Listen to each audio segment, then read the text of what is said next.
fall is well underway. As you can tell behind me, you see all the leaf cover, you know that fall has come. It's a good time to go through your garden, and if you have perennials that need dividing, to divide them now. There's multiple reasons to divide perennials, one being that it makes the plants a lot healthier. Another good reason is that you can spread them throughout your garden and enjoy without spending extra money. If you're someone who can use a little extra money in spring like most of us, you can actually pot them up and sell them. And that's another great way to use your perennials in your garden. So stay tuned. I'm going to be dividing primroses to show you how you do it. It's a very easy process, and replant them so that you'll have multiples come spring. Stay tuned. So these plants are often referred to as primula as well. I call them primroses. I'm not technically sure which ones I have. I think they're primulas. But if you know, please leave it in the comments. I'm going to be taking two different colors out of my garden today. This first one is near and dear to my heart because it belonged to my mother, and she had them all over her garden, and they bloomed in spring with the most beautiful red color. I'm so glad I was able to get some of it because every spring when they're in full bloom, I think of her. The second one is a much larger clump of yellow. They're not too hard to get out. You take a little bit of elbow grease, but you can do it with a hand shovel. And I had my eye on this plant for years in a friend's garden, so I'll fill you in on how I got some once we get down to the garden, and you'll be able to see how much I got out of this clump. So stay tuned.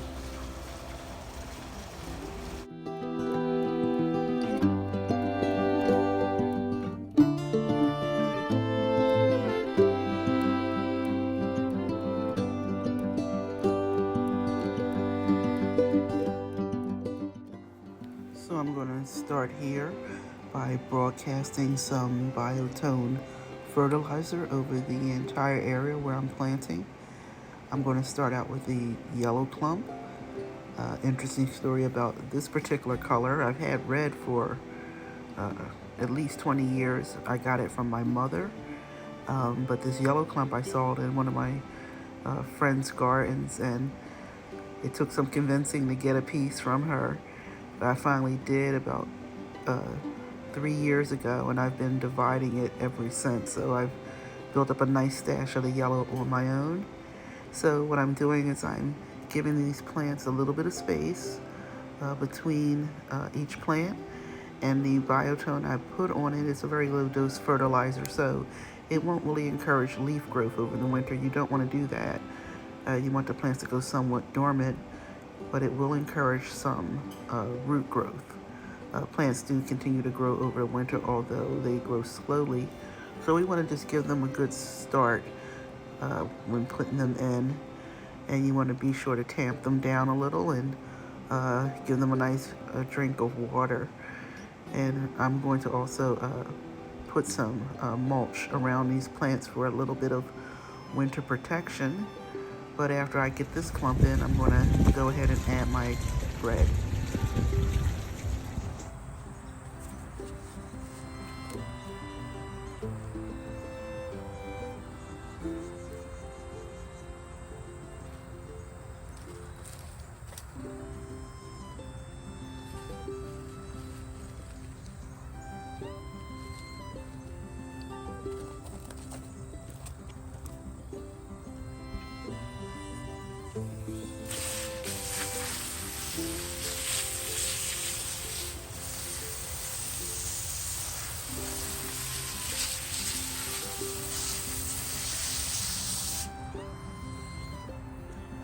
So that pretty much does it.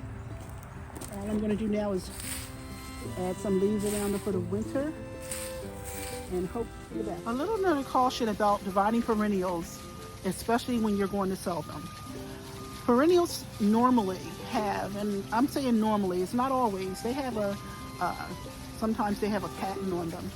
So if you buy a perennial from a nursery and you look on the back of the tag and that plant is patented, you don't want to divide that and sell it. First of all, it's illegal.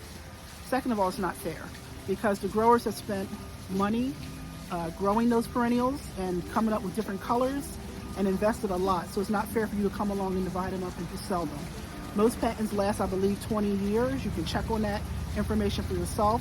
So when I say divide perennials, I'm talking about the ones that you've had for a long period of time. Maybe your grandmother or mother gave you perennials, or a friend, and you know for a fact these are older perennials.